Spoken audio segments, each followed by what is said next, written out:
Good morning. My name is Durisha Harris, a senior student in Dr. Stephen Fuller World Literature 2 class at Middle Georgia State College in Macon, Georgia. Today I want to speak to you about the life, the works, and the interests of Samuel Taylor Coleridge. Who is Samuel Taylor Coleridge? For those of you who are familiar with him, I'm here to tell you some things you may not know about him.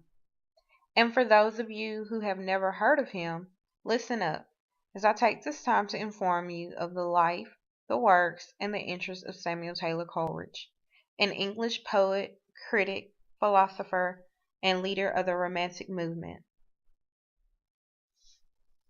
Samuel Coleridge was born October 21st, 1772, in Ottery St. Mary, Devonshire, England, to John and Anne Coleridge. He was the youngest of 10 children. At a very young age, he developed a passion for reading and was recognized as a child prodigy because by the age of 3 he had already read the Bible. His father was described as an ambitious and scholarly man who served the community as a priest and headmaster of the local grammar school.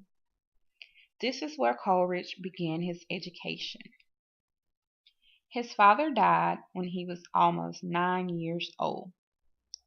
Shortly thereafter, Coleridge was sent to school in London at Christ's Hospital Grammar School, where he took an interest and began writing poetry and studying philosophy.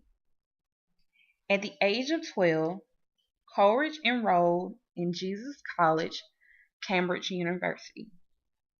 He won a medal for the best Greek ode he wrote on the slave trade. Also, while at Cambridge, he showed an interest for the French Revolution. He enlisted in the Light Dragoons under alias Silas Tompkin Cumberbatchy. This was unique because he kept his initials STC. He was soon discharged from the Light Dragoons by his brother under the Army's insanity clause. He never completed his degree he started at Cambridge. After his discharge from the Army, he met Robert Salty, whom he shared his philosophical ideas with, and they made plans to establish a utopian community in America, based on the egalitarian ideas of the Revolution, which they call the Panti-Socracy, meaning equal government by and for all. They were in Bristol, but it soon fell. So Coleridge began delivering public lectures on various literacy and philosophic topics.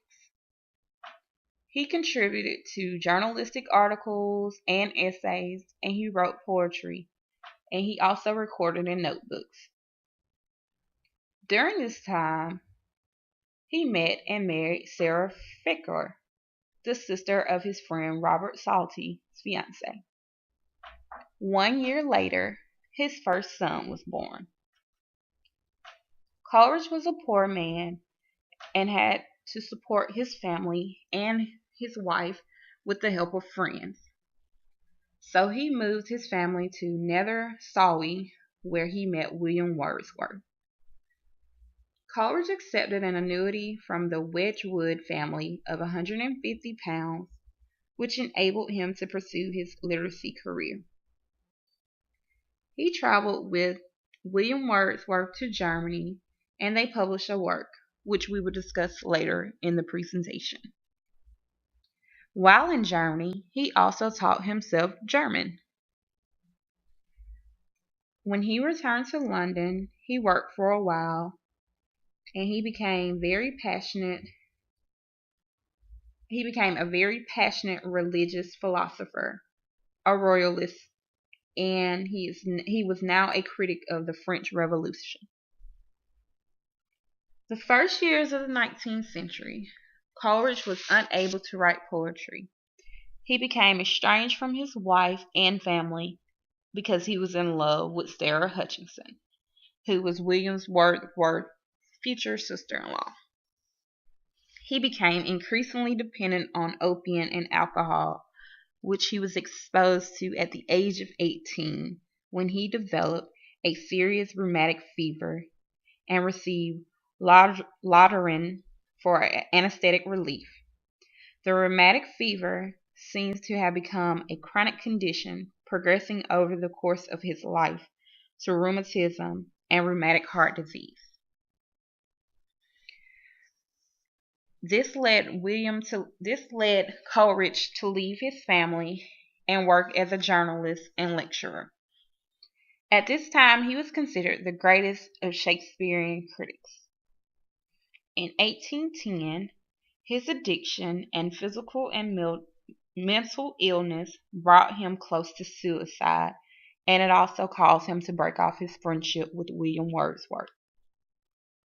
In 1814, he inspired a new generation of poets and began a new work, which were lectures on literature, education, and politics. In 1816, he became a patient and housemate of surgeon Dr. James Gilman to preserve his health. In 1823, he and Gilman moved to the Grove at High Point. In 1824, he was elected a Fellow of the Royal Society of Literature. In 1833, he began to suffer from a series of serious illness, which took his life a year later on July 25, 1834, where he died, a famous poet and thinker, in Highgate, London, England.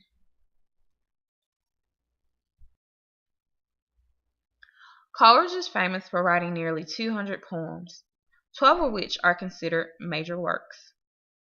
Coleridge's poetry imaginatively ranges over the globe.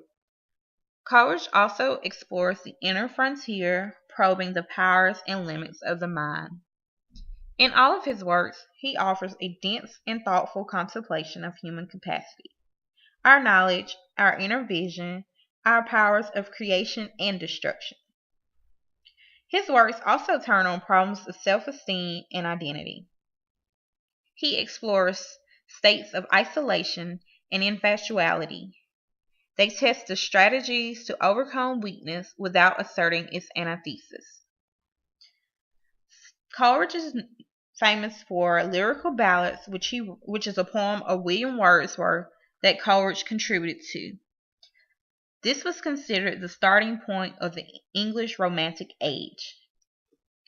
The Rime of Ancient Mariner was included in Lyrical Ballads, and it is known as the most famous and most quoted and the longest poem that he wrote. He is also known for the Elan Harp in 1796, which was the first conversational poem. It was written 6 weeks before his marriage to Sarah. Another famous poem is the Rhyme Tree Bowie, My Prison, in 1797.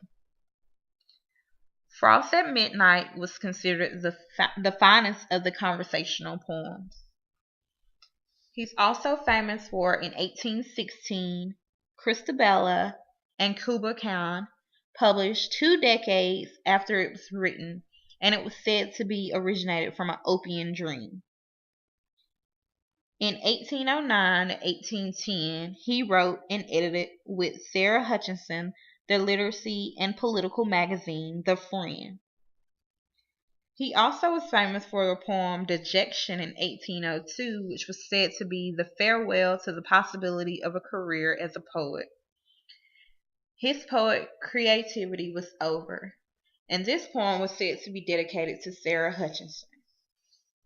Coleridge also has a non-fiction work that was popular. It was called Bibliographical Literacy in 1817. Coleridge is remembered primarily for his poems he wrote while in his 20s.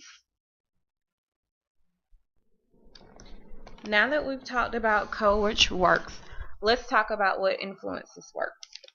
Coleridge had a vivid imagination, which led to the themes of most of his works. The way he used his imagination was described as empowering and surprising. Coleridge also uses poetry to explore conflicting issues in psychology and religion. Coleridge's interest in psychology was his attempt to better understand the imaginative and intellectual impulses that fuel his poetry.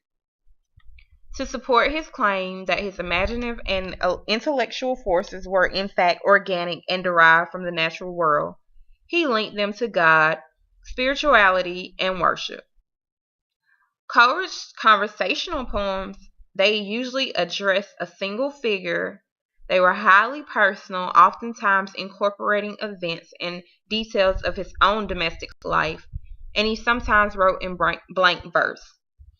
Coleridge also worshiped nature and described the beauty of the natural world in his poems. Hopefully from this presentation, you have learned about the life of Romantic poet, critic, and philosopher Samuel Taylor Coleridge, his works, and what influenced his works. Thank you.